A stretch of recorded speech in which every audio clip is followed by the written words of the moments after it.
Welcome everybody to Fanfare for the Common Person. My name is Jim and today we're going to be reviewing the Chrysalids. Let's go do this.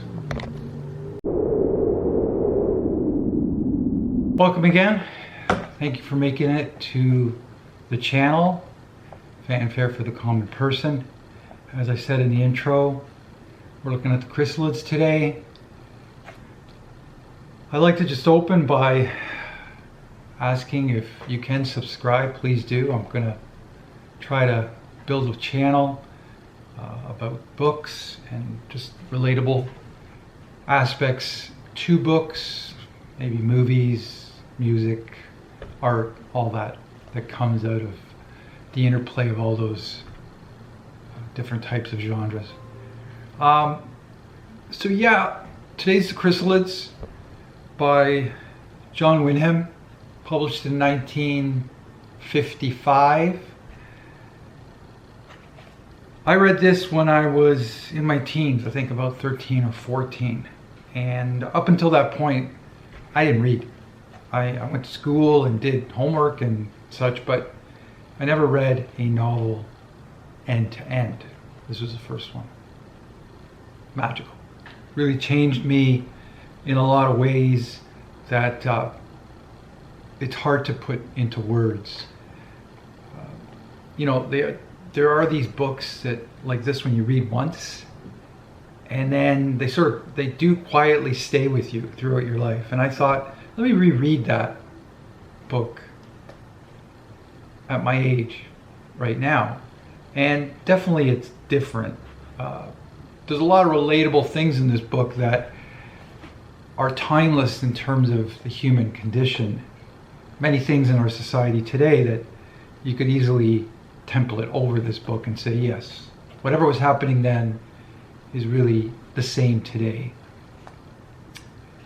It definitely shaped how I saw the world at the time. Pretty naive until I read this book. And I've never really forgotten, long after I didn't pick it up again, the plot stayed with me, So, like I said, I first read it when I was a teenager, and I thought it was about maybe monsters and mutations, and it's all about differences and such. But no, I think rereading it as an adult, I come to realize the book is about fear, and that's the thread line through the whole book. And it's a pretty amazing way he couches fear in this book. It's always trembling in the background, and I'll sort of expose that a little bit more as we talk about this. But it's this sort of tremor of fear throughout the book. Amazing, and I can guarantee that a lot of that fear that is in this book was manifested by a lot of things for John Wyndham, especially the time he would have written this. Obviously, when he was growing up, he was, I think he died in 1967, and I think he was born, I think I have some notes here on when he was born. He was 1903, a British writer, and he would have lived through 2 world wars, the Blitz, the dawn of nuclear weapons, and then obviously the Cold War. In 1969 he lived too. He would have seen the Apollo program and just technology, how it had grown. Even sort of to some degree he would have seen computer interfaces coming online. Very rudimentary, obviously. I think the one that ran Apollo was 1 gigabyte, I believe. I'm not 100% sure. You can check that. But again, this man was curated based in this sort of soup of a dystopian atmosphere. So, like I said, this was published in 1955. So this is like 10 years out from World War II. You've got now Los Alamos, I think, was done in 1945. So he would have seen the nuclear test, and then he would have seen Hiroshima and Nagasaki. So this book, Chrysalids, it's set in a post-apocalyptic world. And the main area, town, which is probably in Labrador. I think it's in Labrador. It's in Canadian East Coast. It's a real small pocket of a remote area of the world. And it survived. It survived a nuclear, what looks like a nuclear war. And outside of Waknuk, where the main setting is, that's the town, it's hard to tell if it's a city. It is definitely a throwback to an 18th century, maybe 19th century agrarian society. It's actually reverted backwards. And it doesn't expose any city style. They have animals. It looks like there's horses that pull and plow and such. The main character, where he lives, is living on a farm.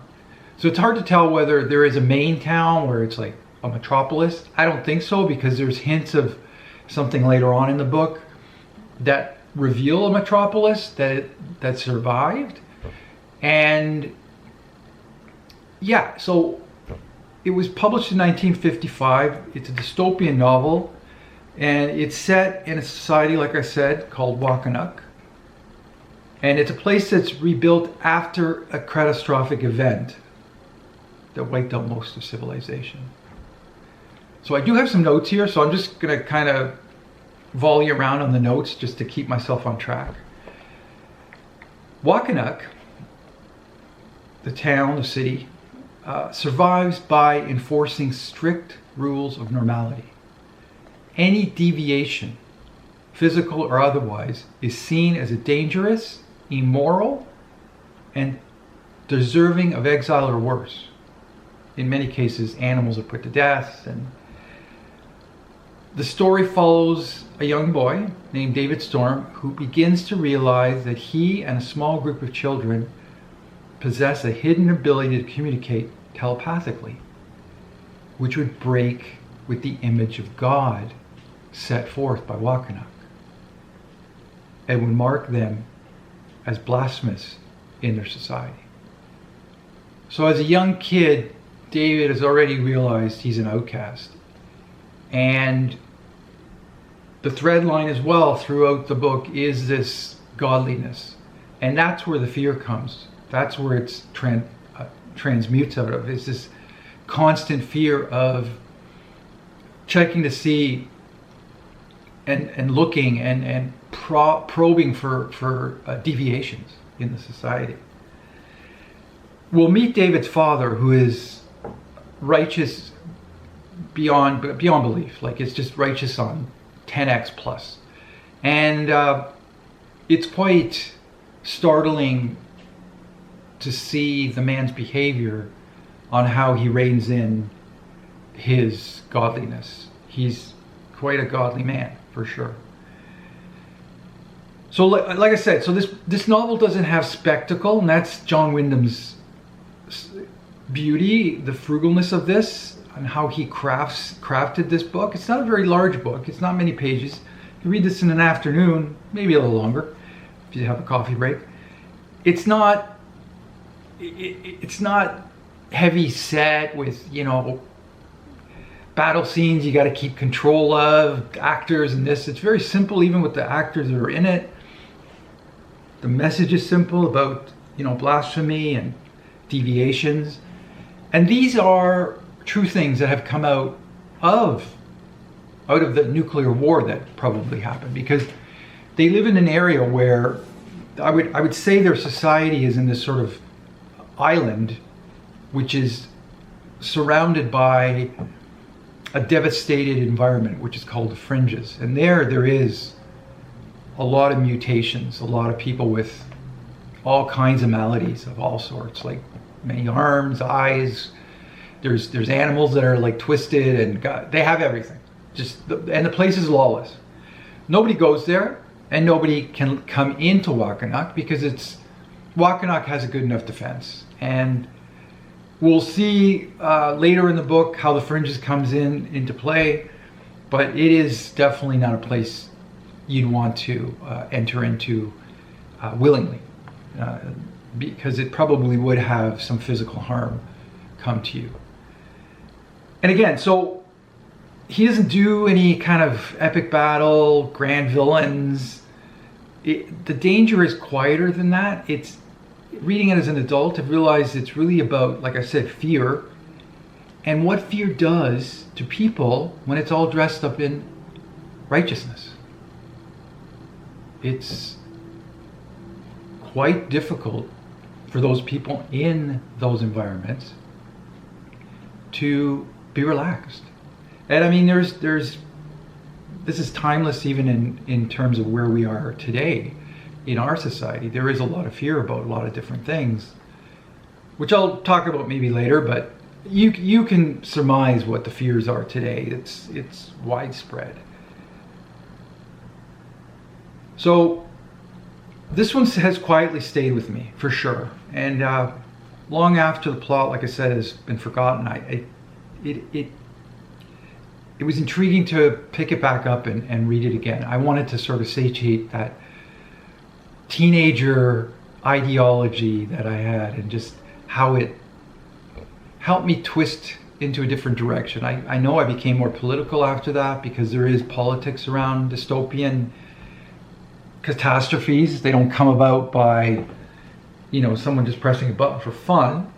This is maybe some kind of war, political war. It could be ethnic war. Who knows what happened? It looks like it was, in this case, it's North America, but there is a point in the book where David's talking to a relative, and he's talking about how he sailed down the eastern seaboard, and out from the ship you could see a blackened, scorched earth. And so there's all evidence that it was quite traumatic, this event. And there is 17 chapters with the book, so I'm gonna maybe just give a real brief outline of each chapter. And then I'll just elaborate a little bit more on the book. So chapter 1, David Strorm is recalling his strict upbringing in Waknuk, where normality is enforced as divine law, and he meets this girl Sophie, a girl with 6 toes.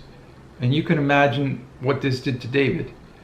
Again, he's not baked in with the idea of religious normality, which of what's normal. He's still benevolent enough as a young child to give leeway, and you'll see later he sort of laments, what's the big deal about a 6th toe? And yeah, so it really gives him pause in understanding his difference himself with the telepathy. So David promises in chapter 2 to keep Sophie's secret. And let me just back up a little bit. David finds out about her 6th toe in a peculiar way. She was down at the river, and Sophie, because she has a 6th toe, never was part of the infrastructure. She never went to school with the regular kids, because she would have probably been about the same age as David. He didn't know her. And she caught her foot in a rock down by the river and was pinned, couldn't get out. And David said, you got to take your foot out of your shoe. And she refused, told him to look away. Eventually she did that, but he looked and saw the 6th toe. So in chapter 2, there's more about Sophie and how he promises to keep her secret. But, the rigor and the religious teachings of his father always linger in his mind. They're always there, constantly churning around. And yeah, Sophie would have been a blasphemous person in his father's eyes. And David had dreams of how he slaughtered mutated animals. And Sophie came into those dreams in the same manner being executed. So it was heavy on him. He definitely was emotional about this, and it laid waste on his brain for sure. So chapter 3, this is really epic because this is where Sophie's discovered. Again, David and her down by the river, playing, having fun, and this other boy from the community near the woods just up from the river calls out to David and say, "Hey, who's that person?" And David says, "None of your business, basically, go away." So he says, "No, who's that girl?" So she rushes out of the water, Sophie, and in that haste, her footmark is left because her feet were wet. That boy sees the 6th toe, and this boy's a little bit of a do-gooder, takes off. Sophie and David make a beeline to Sophie's parents, who, after speaking to David and thanked him for helping Sophie, they have a plan B. They've always known that Sophie might be outed. They take off. And who knows where they were going to go? Probably to the fringes, because nobody's going to want to go there. And yeah, it was a traumatic event for David, who had this all happen to him, and he had no control of it. So the authorities in chapter 4 catch up to Sophie's parents, and she's taken away as a deviation. And David is warned in this particular chapter, chapter 4, there's an epic scene where David's father is just beside himself, knowing his son has kept a secret.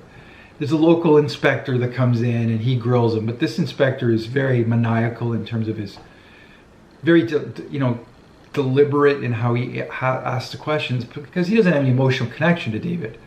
David's father, all the same, was far more raged. And let me just sort of back up a little bit. There's a scene in the book, again, in reading it. David was doing some task and he wished in front of his family he had a third arm to do the task. And we've often said that. Everybody said, "Oh man, I wish I had a third arm to do that thing. It would have been great. I could have got it done faster." Well, his dad freaked and called David out on this, saying that you are wishing for a deviation, which would be calling in the devil. After that, David apologized to the family. That's not what he meant. Didn't matter. David's father had it all. He had it. He couldn't handle. He needed to do something right away in terms of making sure David understood. And the only way David's father can make David understand is through complete violence. So he beat David up to a pulp. And it was a heartbreaking read. When you're reading it, he comes out of it and David is just, his back is whipped. He can barely move. He is devastated. He's so broken from that scene, both mentally and physically. But for sure mentally, to know that, your father doesn't have just a little bit of grace to, be more cautious with his violence. It's staggering. And we know that even happens in our day and age now. So this scene where they're grilling David because of the secret he held, because of Sophie's toes, was quite epic as well. And after the inspector left, David is taken to his room and beaten again. And again, it's quite a heartbreaking read when you read this, when there's people probably around our communities, around the nation, the world, where absolute rules are enforced with such harshness. It's hard to believe that any human being could feel this way. And moreover, if you're righteous, it's hard to believe God would be so violent. I don't believe that. I don't believe that at all. I don't think there's a room for that type of behavior if you're a biblical person. I think you're a deviant, that you've deviated from the scripture to think that you have this exaggerated pride, this hubris of calling the shots. And that's what David's father is. He's righteous in a way that's so myopic that it's quite frightening. And we know people like this. We know nations that are like this. And you could probably name them out. I'm not going to name them right here, but there is nations out there that are theocratic in their disposition, and they rule with a iron fist. So David reveals his telepathic abilities in chapter 5 to his cousin Rosalind. They discover others like them and form a secret group bound by fear and trust. Always fear and trust through the whole book. In chapter 6, the telepathic children develop this ability to communicate in ways that feels natural to them, but dangerous in their society. They begin to understand they are fundamentally different. Now, I would argue here that we pray to God, and He sends us message. And I would charge that is a telepathic exercise. Is it not?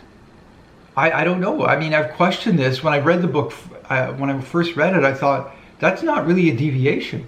Really, that is a benefit. Because now you can telepathically talk. I think we're doing it to God. Because He answers our prayers. I think. I'm not sure. What do you think? I think that's not a deviation. If anything, it's a plus. But in David's community, this is blasphemy. This is not anything to take as a light offering. David's father would not tolerate it. He'd give up his son to the authorities, 100%. Because he doesn't think anyone should be able to do this. He doesn't see the benefit of... Think about if soldiers could be telepathic. And that would be revolutionary. But let's just circle back. I mean, there's some phenomenal attributes if you're telepathic. It could be dangerous in terms of privacy, obviously, but if there was a mechanism to turn it off, and I think there is, I'm not 100% sure, but so let me go on. I'm just kind of drifting off here a little bit. So a new girl enters the scene called Petra in chapter 8. She joins the group with like a super crazy strong telepathic ability. Her powers are both remarkable and dangerous because her powers are so powerful that she can be revealed. And she has a hard time controlling it because she's young. Doesn't realize the danger of that too, that they can all be exposed. So that does happen in chapter 9. It becomes tense, becomes heated.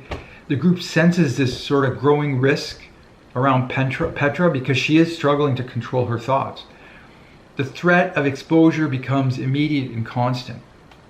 So a visiting inspector in chapter 10 raises suspicion in Waknuk, and the atmosphere becomes tense, tightens as deviations are more aggressively hunted down. In chapter 11, Petra just broadcasts her thoughts so widely across everybody that the group is exposed. Panic sets in chapter 11 as they realize their secret telepathic abilities have been uncovered. Chapter 12, the group is discovered. One more member is captured, confirming their worst fears about persecution. David and Rosalind in chapter 13 are forced to flee. And where do they flee to? The fringes. Now, this is, like I said, is a lawless place where deviations and outcasts survive. So they are replacing basically the fear of mental anguish with physical harm. And so it takes on another type of fear. In the fringes, they encounter harsh, unforgiving conditions, hostile people. Survival, like I said, replaces ideology in a different form. Obviously, it's more physical now. They have to fight tooth and nail to keep their position safe and sound. They are captured, though, by the fringe dwellers, and including Sophie, who has now joined them. She's become hardened by her experience, and the world outside Waknuk proves just as brutal, but less hypocritical of Waknuk. Petra makes contact with this advanced society called Sealand. Now, that is not, you know, Sealand actually, the S has been replaced with Z, so it's actually New Zealand who she's made contact with. And it looks like when Wyndham has left New Zealand as a survival, it survived the catastrophe. So, you know, they're telepathically going across the earth now. And so they make contact with this civilization that survived the collapse of the rest of the world. Very interesting. And, you know, there's a section in the book where David dreams of flying objects in the sky, horseless carriages and vehicles, buildings and such. And we'll see that near the end of the book. But this is really New Zealand she's made contact with. And they've replaced, like I said, the S with the Z with the S. And they're on their way. They're on their way to rescue the group from the fringes.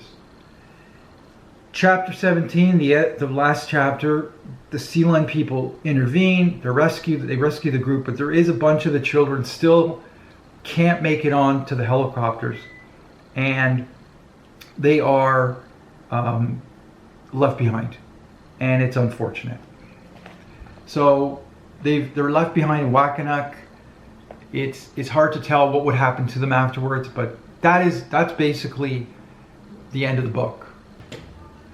Yeah, so an unrecognizable world. That's interesting how he made this happen in Chrysalids. A lot of people these days find their environment unrecognizable with the advent, obviously, of social media, but now it could become even more tainted with AI, with images that we can't verify, and narratives that are unverifiable as well. There's so much disinformation and information that is just rightfully wrong. It every day becomes unrecognizable now. So it's quite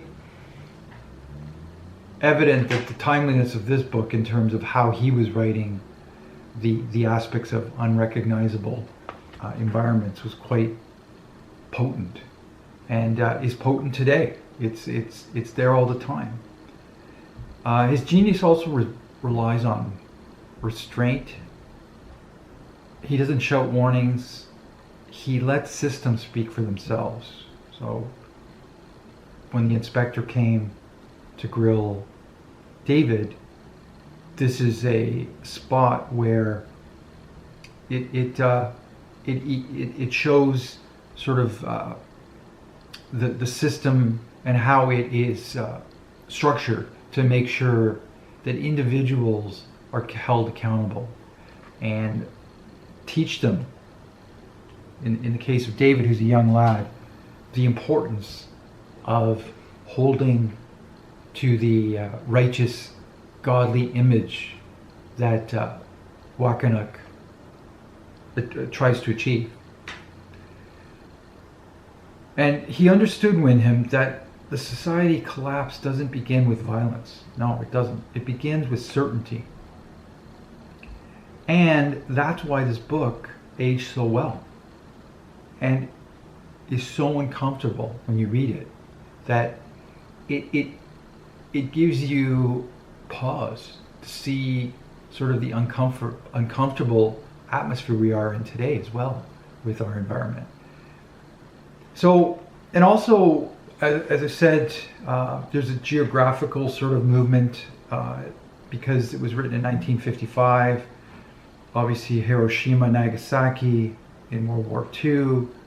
the nuclear testing at Alamos, Cold War paranoia, both from Russia and the United States, and how that was a pivotal moment, pivotal piece of history in that sort of struggle to see who would win. And there was also McCarthyism, the ideology of purity testing, and then genetic mutations that were always in fear of what happened in Nagasaki and Hiroshima. And there's also other factors that came out in the science about sort of what radiation did to individuals' DNA. There's also this whole aspect of wrong thinking can destroy a society. The future was fragile and easy corrupted. That's sort of the mantra from the United States in terms of communism, trying to battle communism in terms of how it could infiltrate, corrupt the system, and collapse a capitalist system like the United States. There was always fear of contamination by the other. There's been an obsession of control in our society, and this is sort of what Waknuk does, that the town, the idea that survival requires harsh and moral certainty. We see that in David's dad. He was harsh, and his morals were certain. He knew, David's father knew, he was doing the righteous thing by beating his kid up to indoctrinate him to understand. So as I said, I don't think God would have been like that, but it's terrible. So a little more, the world had just, it just witnessed nuclear devastation. Again, people in fear of radiation, mutations, ideological contamination, and government feared, wrong ideas, as I said. This was the area of purity testing, political morality, and cultural norms were trying to be kept at a certainty for society. And that's what Waknuk was looking for, was that certainty of their society, that it was pure under the eyes of God's image. Why the book matters today in terms of, it's still, what makes the Chrysalids feel modern isn't the setting, it's the mindset. I mean, we can still argue about who belongs. We do that all the time today. Who's dangerous? That's not far from anybody's thoughts. I mean, it seems like everybody thinks the other person's dangerous now. It's quite pervasive. Who is acceptable? I mean, it's always in the news. Immigration and popular people, culture of canceling people. It's a toxic mess we've put ourselves into. We still see fear as framed as certainty, and certainty framed as virtue. Wyndham reminds us the most dangerous societies aren't the openly brutal ones. They're the ones convinced of their own moral purity. Very, very true. Why? And again, so again, why does it matter? And it does parallel, social polarization that we have today. Ideological purity between the left and the right, with Democrats and Republicans. In Canada, it's the Liberals versus the Conservatives. In Britain, the Labour Party, and a bunch of other parties that have lost touch with themselves and with society. The cancel culture, as I said, moral absoluteness, fear-driven politics. That's the only thing we have now. It's constantly fear-mongering. Who gets labeled as dangerous, and others, and othering. Waknuk isn't frightening because it's cruel. It's frightening because it thinks it's righteous. And the real question the Chrysalids asks isn't what is normal, it's who gets to decide. Now that is super, super dangerous. Who gets to decide? So that crazy, that you could put somebody in there that is just a nutcase. And we see that. So just in closing, again, when I read the book first time, I thought it was about mutants. It revealed itself in a much more magical way in terms of giving me an understanding of how the world could turn on a dime and what could come out of that. It could be bliss, it could be horror. And in this case, it was horror with the Chrysalids. And it provides an uncomfortable truth to us all. The line between survival and cruelty is thinner than we like to believe. The book is about people, written for people, that help us understand who we are now. If you've read the Chrysalids, I'd love to hear from you. Please, if you can just give me your thoughts, I would welcome them huge. And again, this is sort of one of my first videos in terms of reviewing a book. Maybe if you can elaborate on the pros and cons of what I did or didn't do, I'd be happy to hear it. I just wanted to sort of share my enthusiasm around this book. I know it's not Plato's Republic, but it is a meaningful piece of literature that needs to be understood and read. And if there's any other books that you can lay down for me to read, I'd welcome them. I'm constantly trying to expand my ideas. I do love dystopian stories. I really draw to them. And I will review some other books about that. Definitely some relatable books here that I was going to touch on. So I'll leave you with the last few books that I wanted to touch on that sort of piggyback, dovetail Chrysalids. It's the George Orwell's 1984 and Aldous Huxley's Brave New World, really amazing. And then Margaret Atwood's Handmaid's Tale. All really good books. I mean, I can just sort of touch on sort of each of them. George Orwell is set in this, again, a dystopian world. It follows this individual, Winston Smith, who struggles against a totalitarian regime led by Big Brother in Oceania. That's where it's located.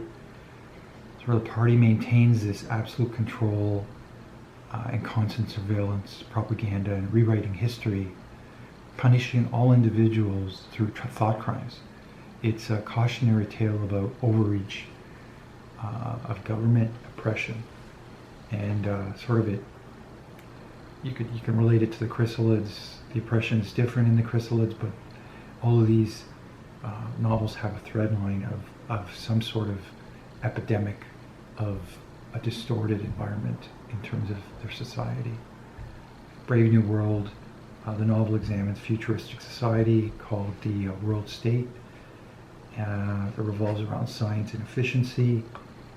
In the society, emotions and individuals are conditioned out of children at a young age, and there's no lasting relationships because everyone belongs to each other. The common world state dictum, while there's many famous lines in the book, there is a couple that are pretty interesting about I don't want comfort, I want God, I want poetry, I want real danger. So in this environment, they're not able to read any of the good books that from the past. These are all forbidden. Relationships, monogamous relationships in the book are no longer a thing. Science creates children from a test tube, and there's promiscuity everywhere, and it's promoted because they don't want married couples. They want this society that, again, has no emotions, and again, it's very controlled by a central state, similar to George Orwell and the Chrysalids. Handmaid's Tale, also a dystopian story about totalitarian, a theocratic regime named Gilad that has overthrown the U.S. government, and where fertile women are called handmaidens, are enslaved for reproductive purposes. The narrative follows offered a handmaidens are forced to bear children for the elite couples, as in this case there's several in the book that navigate the oppression, and this is a surveillance society. It's also deeply theocratic. dystopian in many ways. As the other books I've mentioned, it's all about control, fear, and how that's institutionalized across society. It's quite remarkable how these books are, again, little time capsules that are transportable to today. We can see many of these totalitarian regimes around the world. We can see freedom being lost at every turn. So again, I appreciate you coming out, listening to me. If there's anything I have that I could improve on, please let me know. I will be reviewing some books coming up. I may review these 3 books that I've mentioned at the end, or maybe in a later video, but I am going to put out something shortly. Please subscribe. Thank you very much. And remember, the last page is the beginning of the next page.